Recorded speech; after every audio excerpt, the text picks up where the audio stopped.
siang menjelang sore, rekan sejawat, aktivis penggiat hukum, pejuang kebenaran. Assalamualaikum. Hari ini saya hadir lagi, sedikit agak sore. Mohon maaf karena ada sesuatu dan lain hal. Hari ini saya hadir mungkin lebih berbobot lagi materinya karena terkait dengan sorotan pada seluruh institusi yang ada di negeri ini. Jadi saya ingin memberikan pesan kepada kita semua, netizen, masyarakat seluruh Indonesia, aktivis penggiat hukum, pemerhati keadilan. Saksikan acara yang sangat bermanfaat ini. Pertama-tama yang ingin saya uraikan di sini adalah negara kita dasarnya adalah Pancasila. Itu sudah harga mati. Kemudian ketentuan kita itu sebagai masyarakat diatur berdasarkan Undang-Undang Dasar 45. Nah, yang ingin saya sampaikan kepada kita bahwa di negara Republik Indonesia, ya, sebagai negara kesatuan yang berbentuk republik ini, ada berapa komponen yang menghuni di dalamnya. Tetapi kita tidak pernah mendapatkan pemaparan dan penjelasan secara utuh dan komprehensif. Saya pengacara Guntur Laremba, sebagai aktivis penggiat hukum, pejuang kebenaran, hadir untuk menyapa masyarakat, memberikan edukasi hukum buka-bukaan. Kedaulatan negara ini berada di tangan rakyat. Tetapi apa yang dikatakan kedaulatan ada di tangan rakyat, itu sepertinya saya masih harus mempertanyakan kepada para penyelenggara negara. Apa betul kedaulatan ada di tangan rakyat? Manakala semua ketentuan, undang-undang, dan apa saja diatur berdasarkan hukum. Namun masyarakatnya tidak pernah dibekali dengan pengetahuan hukum. Sehingga ini sangat miris. Terkadang kita datang di suatu instansi, mereka tidak mengerti bahwa mereka itu SOP itu adalah merupakan hukum. Aturan adalah merupakan hukum. Jadi ini saya prihatin. Kemudian yang ketiga, ini persoalan dasar negara kita, Pancasila, itu kita tidak bisa utak-atik, ya. Yang undang-undang ini yang kadang-kadang kita pertanyakan. Negara kita berdasarkan negara hukum, ya. Tapi hukum itu hanya dimiliki oleh mereka yang memang ingin memanfaatkan hukum itu sendiri, ya, untuk kepentingannya sendiri. Padahal ini hukum adalah untuk kepentingan secara universal. Kita tahu bahwa masyarakat ini terdiri dari berbagai etnis, ya, latar belakang. Namun apa yang disuguhkan oleh negara? Negara hanya menyuguhkan aturan, ketentuan, dan larangan serta prosedur yang harus masyarakat ikuti. Sementara negara sendiri tidak pernah memperhatikan apa kebutuhan masyarakat itu sendiri. Selain daripada kebutuhan makan dan minum, tentu yang paling terpenting juga adalah pendidikan, pengetahuan. Nah, yang namanya pengetahuan terhadap hukum, menurut saya itu sangat penting. Karena apa? Ya, hukum kita mengatur segalanya. Bahkan orang dalam rumah tangga juga diatur oleh hukum. Saya tidak akan pernah bosan untuk menyampaikan. Mungkin saja besok atau lusa nanti hubungan intim antara suami istri akan diatur pakai hukum. Ini nih parah. Nah, saudara sekalian, bahwa kalau tadi saya berbicara pertama negara kita dasarnya Pancasila, diatur berdasarkan Pancasila, dan masyarakatnya diatur berdasarkan undang-undang ataupun negara ini, ya, berlandaskan dengan mengatur segala peraturan itu berdasarkan Undang-Undang Dasar 45. Namun kita tidak pernah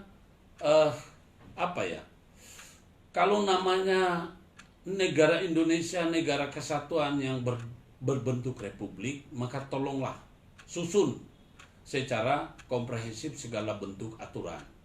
Sedangkan kalau kedaulatan memang benar-benar berada di tangan rakyat, maka menurut undang-undang maka lakukanlah berdasarkan undang-undang. Seperti masyarakat akan memikul tanggung jawab, akan berhadapan dengan risiko, tapi tidak pernah diajarin tentang hukum. Tiba-tiba hukum itu berlaku bagi masyarakat. Kita tidak pernah ngajarin, ya. Salah satu contoh, saya masuk ke satu instansi. Saya mencoba untuk komplain terhadap masalah hak. Ya. Saya prihatin karena di instansi itu hanya mengatakan bahwa ini adalah prosedur kami, Pak. Bapak bicara masalah hukum, ini bicara masalah ketentuan kami. Saya bilang, ya betul, Anda punya ketentuan. Tapi tahukah Anda, bila ketentuan Anda itu adalah merupakan satu produk hukum yang dikeluarkan oleh perusahaan Anda atau instansi Anda? Oh, dia tidak sadar. Oke lah. Nah, kemudian ini resiko kalau tidak ada kurikulum ilmu hukum sejak dari sekolah dasar atau paling minim sekolah lanjutan pertama SMP, ya. Aparatur negara kita itu diatur aparatur negara kita itu seperti ASN, aturannya sudah jelas sesuai dengan Undang-Undang Nomor 5 tahun 2014. Ya, mereka itu ada batasan, ada larangan, ada kewajiban, dan ada sanksi apabila melanggar. Tetapi apa yang terjadi?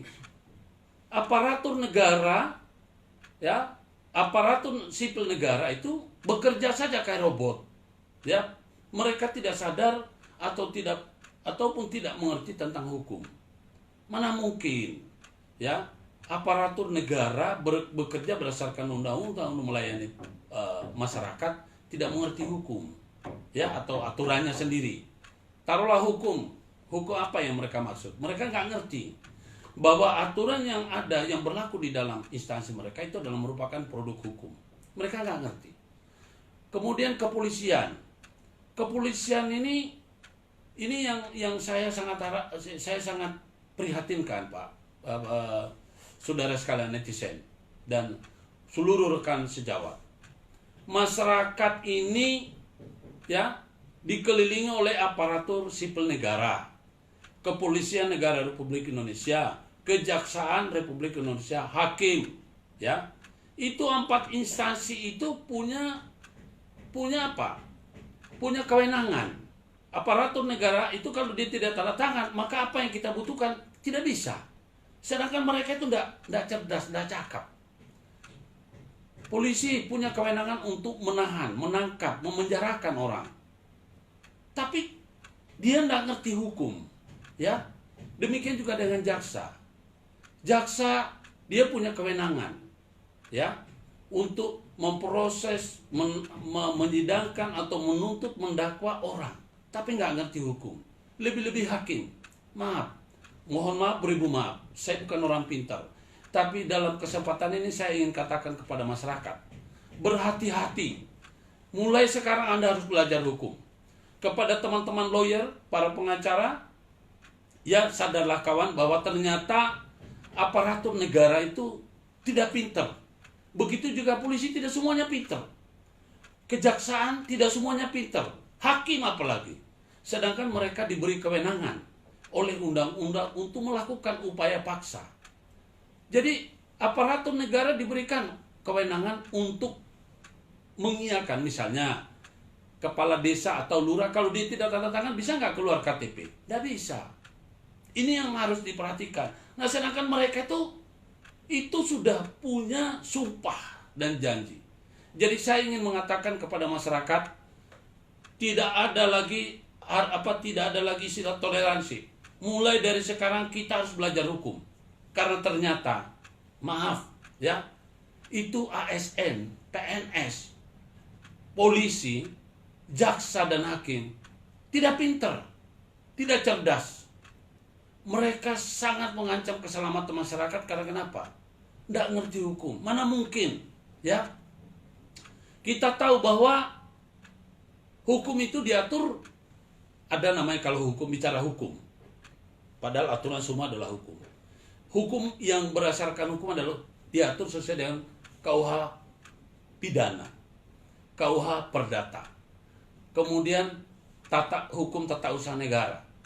Itu adalah produk hukum yang memberikan sanksi. Dan ada lagi undang-undang lain, misalnya undang-undang migas, undang-undang perkereta apian, kemudian undang-undang perhubungan udara, perhubungan darat, banyak undang-undang yang ujung-ujungnya merugikan masyarakat. Tapi kita tidak pernah diajari hukum, dan justru orang-orang yang menjadi pengawas atau menjadi pengayom atau menjadi abdi masyarakat, mereka nggak ngerti hukum. Bahaya.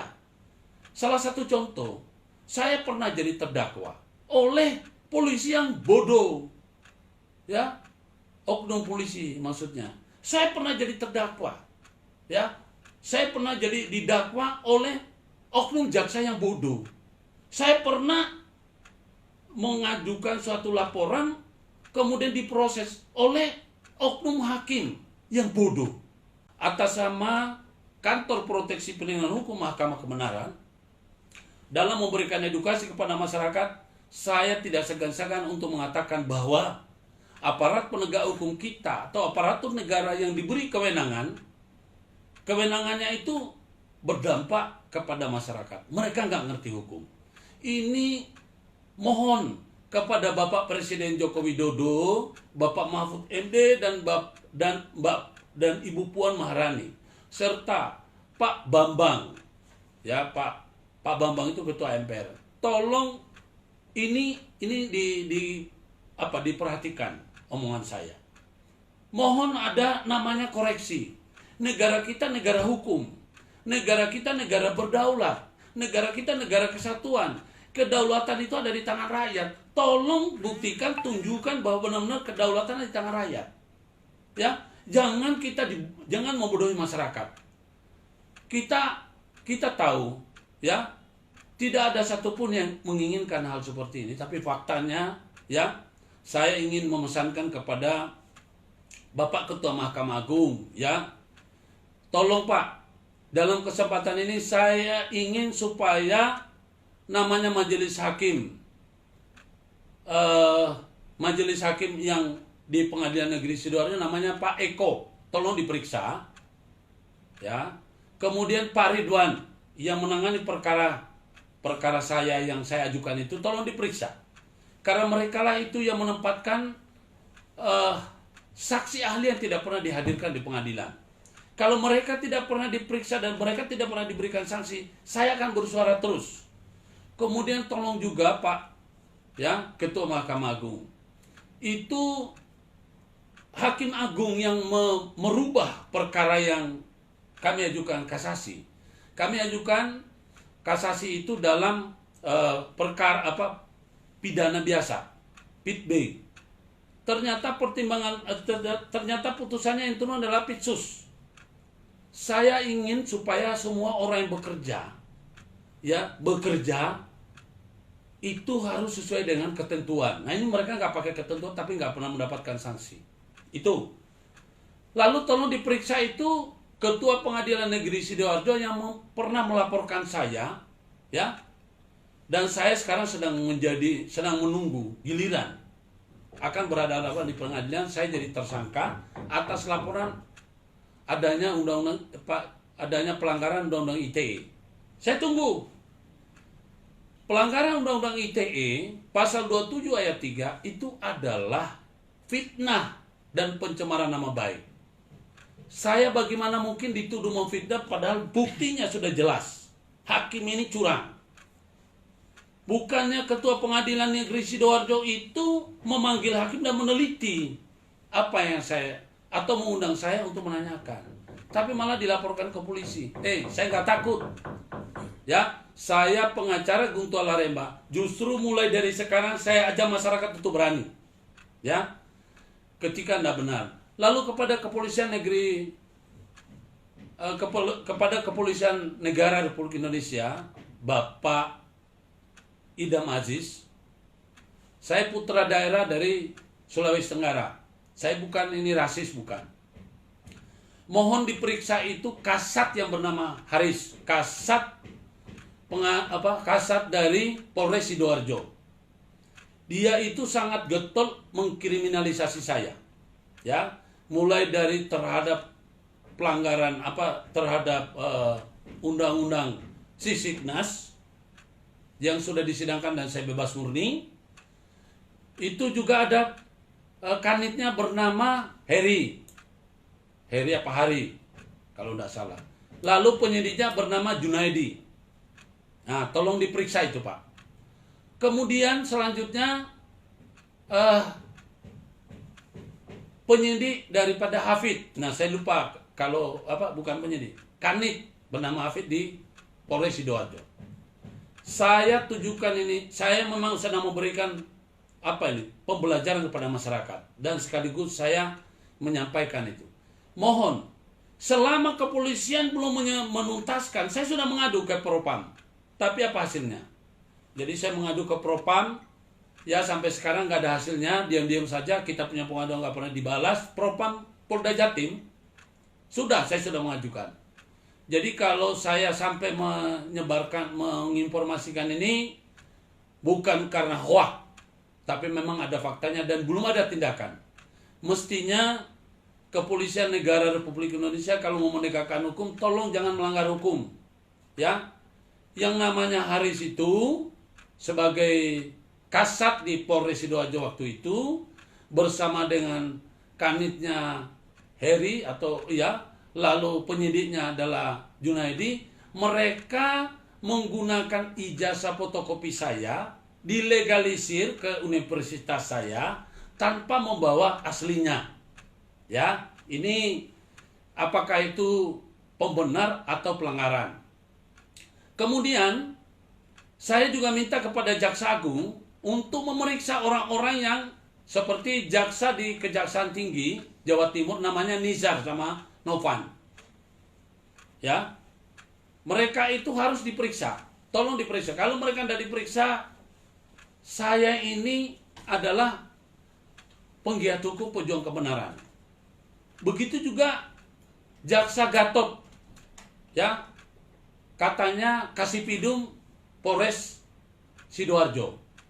Dia itu sangat getol mengkriminalisasi saya sampai semua perkara yang nggak benar bisa naik ke bisa P21 dan bisa dilimpah ke pengadilan. Saya dalam hal ini sudah tidak segan-segan lagi untuk menyebut nama. Saya ini adalah cinta NKRI. Saya cinta hukum. Saya hormat kepada pertama Kepolisian Negara Republik Indonesia. Kedua, saya hormat dan saya cintai kepada seluruh anggota Kepolisian Negara Republik Indonesia. Tapi kalau mereka bekerja sebagai penegak hukum tapi nggak ngerti hukum, saya akan tetap protes. Saya juga cinta kepada Kejaksaan Negara Republik Indonesia. Tapi kalau ada oknum-oknum yang seperti kemudian nggak ditindak, saya akan bernyanyi di luar. Kami ini sudah melapor, saya sudah pernah datang ke Komisi Kejaksaan. Tapi apa yang terjadi? Nggak ada juga. Ya, saya sudah pernah bersurat, sudah tidak ada. Kemudian saya cinta kehakiman, karena saya ini orang hukum. Nggak mungkin saya lari dari itu. Saya cinta NKRI. Saya tidak mau ada orang-orang yang berkedok dengan seragamnya untuk mencemarkan institusi. Jadi sekali lagi saya protes itu. Dan selama tidak pernah ditindak itu berarti kita tetap seperti tetap seperti ini. Nah, karena itu melalui kesempatan ini kepada masyarakat seluruh Indonesia dimanapun Anda berada, mari kita cintai negara kita NKRI. Kita hormati hukum. Tetapi sudah waktunya kita melawan apabila ada kecurangan. Karena sesungguhnya kita ini masyarakat Indonesia adalah masyarakat yang cinta damai. Ya, kepada teman-temanku, ya, rekan sejawat, penggiat hukum, pejuang kebenaran, tolong, ya, mulai sekarang Anda perhatikan bahwa ternyata aparatur sipil negara tidak pintar semuanya. Begitu juga polisi yang ditempatkan menjadi penyidik, tidak semuanya pintar. Begitu juga jaksa yang ditempatkan menjadi JPU, tidak semuanya pintar dan mengerti hukum. Demikian halnya dengan hakim, mereka petatang-peteteng, kok apa, begitu wibawa, maaf, ternyata tidak semuanya mengerti hukum. Mereka hanyalah sekumpulan orang-orang yang beruntung, ya, beruntung untuk mendapatkan mendapatkan namanya biaya negara. Jadi saya katakan, mereka hanyalah sekumpulan orang-orang yang beruntung, digaji oleh negara, menggunakan uang rakyat, tetapi belum tentu memiliki kemampuan dan kecerdasan sesuai jabatan yang diembannya. Kepada Bapak Presiden dan Bapak Menteri Aparatur Negara, tolonglah, ya, jangan menyusahkan masyarakat, terlebih-lebih di saat pandemi begini, ya. Saya mohon dengan sangat, ketika ada aduan masyarakat, ketika ada protes dari masyarakat, jangan masyarakatnya yang dikriminalisasi. Harusnya yang diperiksa terlebih dahulu adalah orang-orang itu. Ya, saya dulu pernah di BAP sama Bawas. Ya, Bawas itu dalam rangka pengaduan kami terhadap adanya kecurangan hakim. Tapi sampai sekarang hasil dari Bawas itu nggak ada. Karenanya Bapak Presiden, Bapak Mahfud dan siapapun yang ada di sana, komisi-komisi itu, komisi yudisial, komisi seperti Bawas, kemudian komisi kejaksaan, komisi kepolisian negara, itu sepertinya hanya menghabis-habiskan anggaran negara, ya. Jadi mereka tidak ada yang, ya istilahnya tidak memberikan efek dan manfaat bagi masyarakat kita. Karena itu saya mohon mulai dari sekarang dan sejak dari kemarin-kemarin saya selalu menyuarakan bahwa Bapak, Mahkamah Sumpah itu perlu dibentuk, ya. Dan hakimnya jangan hakim-hakim yang ada nggak ngerti hukum, ya. Kita nggak butuh orang-orang pintar, kita butuh orang jujur dan orang ngerti. Jadi gini, saya ingin menyampaikan dalam kesempatan ini, aparatur negara, kepolisian negara, kemudian kejaksaan, lalu hakim, kalau mereka ditempatkan sebagai penegak hukum yang diberi kewenangan tapi mereka nggak ngerti hukum, itu sangat berbahaya. Masih lebih baik petani. Petani itu dia mau nanam padi, dia ngerti tentang kapan musimnya dia harus menanam padi. Sama seperti kuli bangunan. Maaf ya, mohon maaf, 1000 maaf. Bagi APN, ASN, kemudian aparat penegak hukum yang tidak ngerti hukum, ASN yang tidak ngerti undang-undang, yang tidak mau menjalankan ini, sebetulnya mereka itu tidak ada apa-apanya dibandingkan yang kuli bangunan.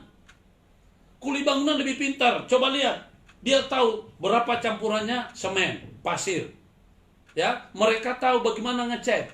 Tapi yang namanya penegak hukum kayak seperti, maaf, saya ngomongin ada fakta, ya. Mana mungkin negara kita ini mempekerjakan orang jadi penyidik polisi, kemudian tidak berdasarkan KUHP.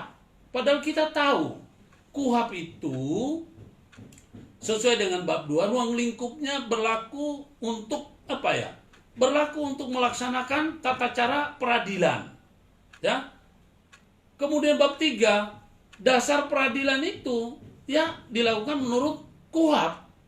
Penyidikan juga begitu, penyidik dan penuntut umum berdasarkan KUHP. Tapi mereka nggak ngerti.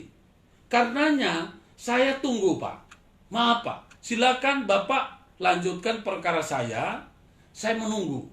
Dan kepada masyarakat serta rekan sejawat penggiat hukum, rekan sejawat pekerja hukum, tolong jangan lagi Anda percaya pada penyidik. Penyidik tidak semuanya pintar.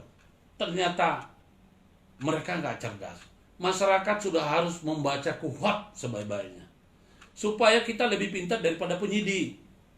Kemudian harus berani melawan kalau nggak sesuai, ya. Kemudian ketika ada JPU itu, cuma petata-petetnya nggak pinter, ya. Saya mohon kepada Jaksa Agung, tolong turun tangan, periksa semua orang-orang yang saya sebutkan tadi. Saya bukan hoax, saya ada faktanya. Novan sama Nizar, Jaksa Kejati, Jawa Timur, mereka menangani laporan saya. Saya selaku korban harusnya Selaku pengacara negara, mereka itu berpihak kepada korban. Tapi apa yang terjadi? Ya, perkara yang mereka tangani itu kelihatan sekali bahwa mereka tidak serius, tidak profesional. Mungkin mereka sudah mendapatkan sesuatu. Saya punya buktinya, ya. Kemudian saya mohon kepada yang namanya Gatot, ya, Kasipidum Kejari Sidoarjo. Saya nggak tahu sekarang masih dia apa enggak. Tolong diperiksa, ya. Jadi yang saya sebutkan semua ini saya ada bukti, ya, kepada tadi itu yang namanya Haris Kasat. Nggak tahu, katanya sekarang sudah pindah, tapi saya tidak saya tidak dalam posisi membuat karangan. Ini bukan fitnah, tapi saya siap hadapi di pengadilan. Tolong segera limpahkan perkara saya ke pengadilan, asalkan Anda berdasarkan dengan bukti-bukti sebagaimana diatur oleh KUHP. Masyarakat Indonesia, kita mari belajar hukum.